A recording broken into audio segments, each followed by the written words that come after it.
fall, right? You know, I figure if they're talking about me, I'm giving everybody else rest, right? Okay. And I think that we're turning the projector off these days when I'm speaking, so let's just do that. Thank you. All these new things that this new minister keeps throwing at them, right? Uh-oh. Yeah. And this is just a prop, by the way. I'm moving around a lot, so that's okay. Everybody can get comfortable with that. So good morning again. How are you feeling? How was that little walk with the child within? How was that? Every breath required for the synchronicity of the universe. But only every breath. We change the very makeup of the planet every time we take a breath. How important are you? The world cannot be as it is without you. How do you feel about you now? Whether you like the way the world is or not, your presence is required. I love that feeling. I love that knowing. And we are gifted with this thing that we call life. And then we get in a hurry. And then we get in a scurry. And then we got things to do. And that's okay, because there's lots to do. But when was the last time you asked your life what it came here to say? When was the last time that you stood face to face with yourself, be it the child or the adult? Some days it's hard to tell with me which one it is. When was the last time that you asked that beautiful, amazing being, what did you come here to be? What did you come here to say?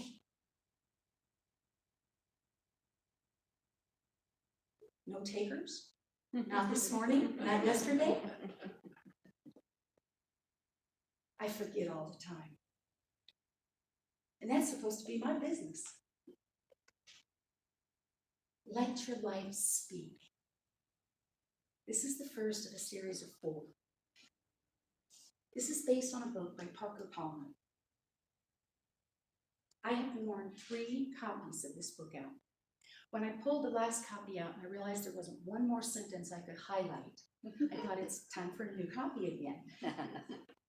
Parker Palmer is a fabulous speaker, writer, teacher, amazing.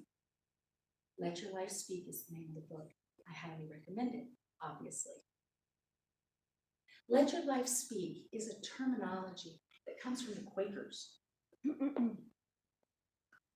The premise is that we forget to ask our life what it came here to say. We forget to check in and see what we came here to be and do. In fact, we have a very, very familiar practice. We look at a child and we say, what are you going to be when you grow up?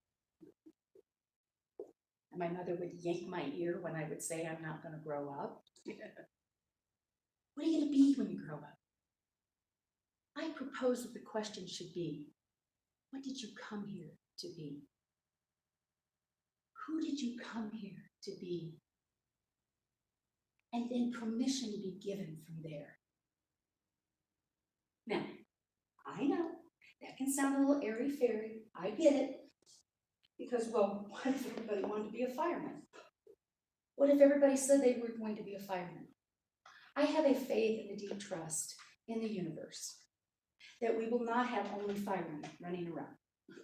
I have a deep faith and a deep trust that everyone here being required for the synchronicity of the universe will not all show up the same. Thank you, God, everybody won't show up the same. Is the life that you're living the one that expresses your true self.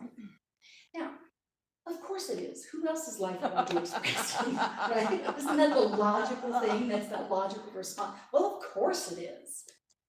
Is it? Do you get up every day and say, it is good to be me? I am glad to be who I am today, and I'm going to go out there in the world, and I'm going to let them all know what I came here to say. Every day? Probably not. And even if you are living the life you came here to live, you don't feel that way every day. But wouldn't it be fun if we had more days like that? Now, we've made choices, and we have careers, and we have families, and we have partners, and we have all these commitments, and they know exactly who we are. And of course I'm going to show up that way. Absolutely I'm going to show up. I'm always going to be full of joy. I'm always going to be a cheerleader. I'm always going to be that. Because that's who you expect me to be. Is that the life that I came here to speak? By the way, it is. But for many years, I denied myself of that. When I was little, I used to say, because I come from a little tiny podunk town, and I say that lovingly, but I mean, we're talking 120 people on a good day, and I was related to every one of them. And people would say, what you gonna be when you grow up? And I'd say, I'm gonna be a lawyer. And they'd say, wow, that's impressive. And I loved the way that felt. I loved the boost that my ego got when people would say, whoa, that's really impressive for a girl from Lawrenceville. And I liked the way that felt. And the whole time I'm telling these folks I'm going to be a lawyer, I am home building rooms with chairs, making up talks, and delivering a message. And I'm teaching Bible school, and I'm feeding the church, and I'm 12 years old. And I'm driving myself on a dirt bike to church because my family didn't go to church.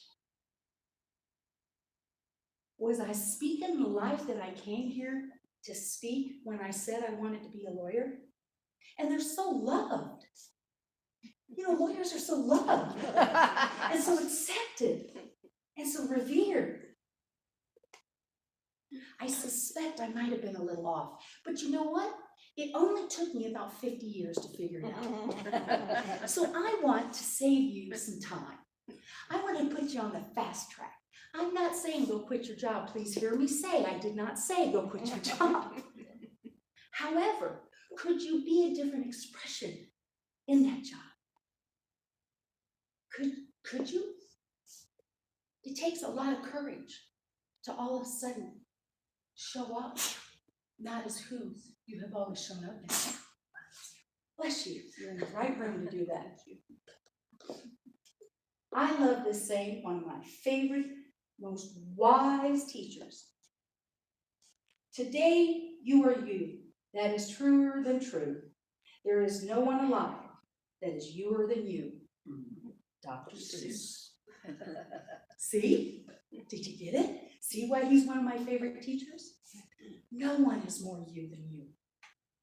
And when we hide that, or when we put that aside, because we're going to be a lawyer. In fact, when we punch the little neighbor boy right in the nose because he tells you you're not going to be a lawyer, and he walks away with a bloody nose,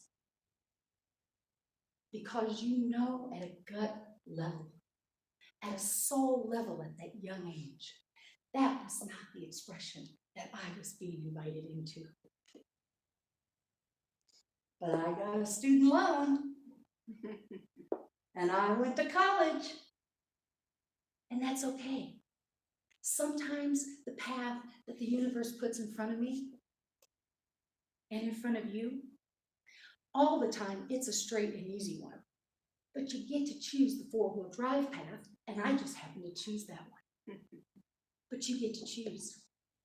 And you get to start showing up as that life that you came here to speak.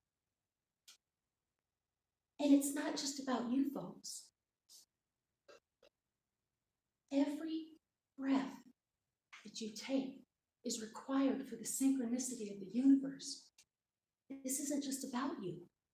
When you don't allow the life that came to speak through you, And as you deny the world the gift that you were sent here with, that you were blessed with, that you were given. And the world needs you. The world needs you in your most authentic way.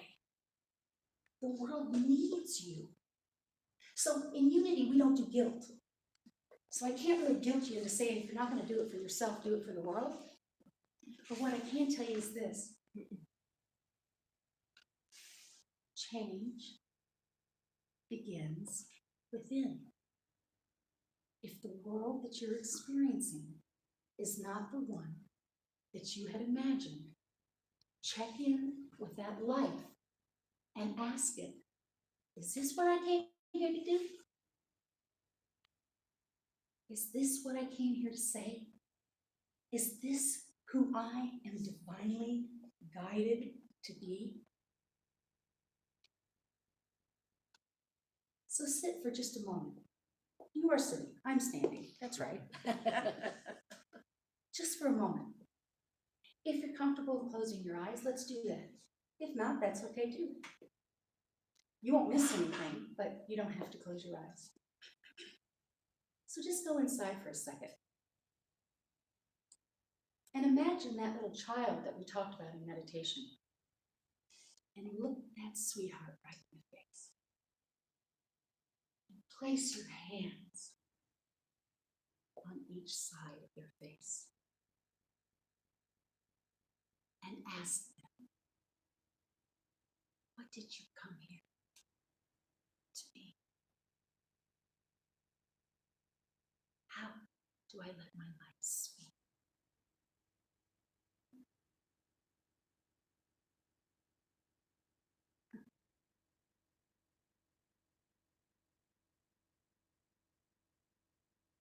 And isn't it glorious when you can be comfortable and settled that I am right where I'm supposed to be, that I am speaking the life that God gave me to speak? And isn't it beautiful if you can't say it? Because now you have a new opportunity.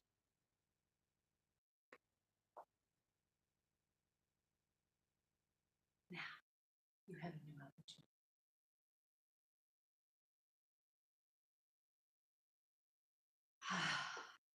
Parker Palmer says this: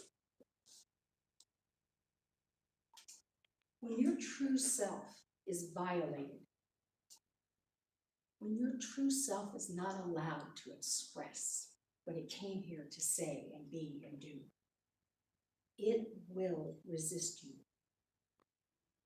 And when you feel like you're pushing rope uphill, or you're banging your head against that wall, or everything is hard to do, you might want to check in. You might want to notice or ask the question, is my true self in resistance of this path that I have chosen? Is my true self in resistance to the behavior that I'm practicing in this moment? Is my true self banging on the door of my soul saying, hey, you got work to do out there, now get yourself together and let's get on it? Your true self will push against you not expressing who you are. And how do you show up when you feel like you're being resisted? I'm charming. That would be a lot. I'm not charming. I'm not charming. I'm not. When I feel like I'm being pushed or I'm in resistance, I cannot show up as my greatest self. I cannot model for the people around me what it is to be in joy and to be at peace and to truly know that I'm right where I'm supposed to be. And I truly do feel that I am right where I'm supposed to be, but I don't always use the behaviors that show up as my authentic self. Now, I get to slip up just like everyone else. In fact, I am well practiced at it. And then And then I get to step back into that authentic self. And I get to ask the question, what do I need right now? What do I need in this moment to be that expression, to let my life speak? What do I need? Ask the question, stop and listen. You've heard me say this before. The same letters that spell the word silent spell the word listen. The soul can only be communicated with when we stop the chatter, when we stop the self-judgment, when we stop the anger and the fear, and sit in silence and allow that authentic self to come to the surface and show up. And show up.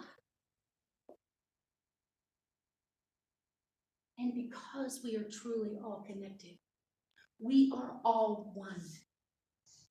Now, you may be just a tiny little piece of the great all, but it is required. My grandmother was brushing my hair one day, and she took 2 little strands of hair. We were sitting outside because we just spent 4 hours breaking green beans. She took 2 little strands of my hair, and she let it go into the wind. And she said, that will become a bird's nest. And that bird will have eggs, and those eggs will hatch.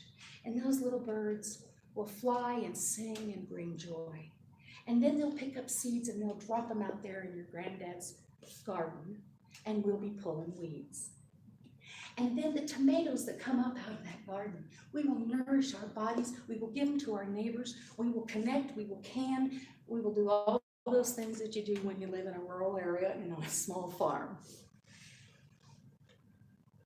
You're all one. You're connected to it all. And she said to me, Penny, do what God has for you to do. Do that. And 50 years later, I got it. And 50 years later, I got it. Do that. You are one with all. This world needs you to show up in your greatest expression. This world needs you to be what it came to say. Your voice is required. And if anybody doubts you on that, just smile and ask within, what do I need in this moment to be that greatest expression? I'm guessing, had I known that, had I learned that, had I listened to that, that boy would not have gone home with a bloody nose. I would have thanked him for pointing out to me that that is not what the intention of the universe for me was. He could see more of me than I could see of myself. And so when you doubt that your voice, letting your life speak, is not important, when you doubt how important it is, consider what we see when we see you.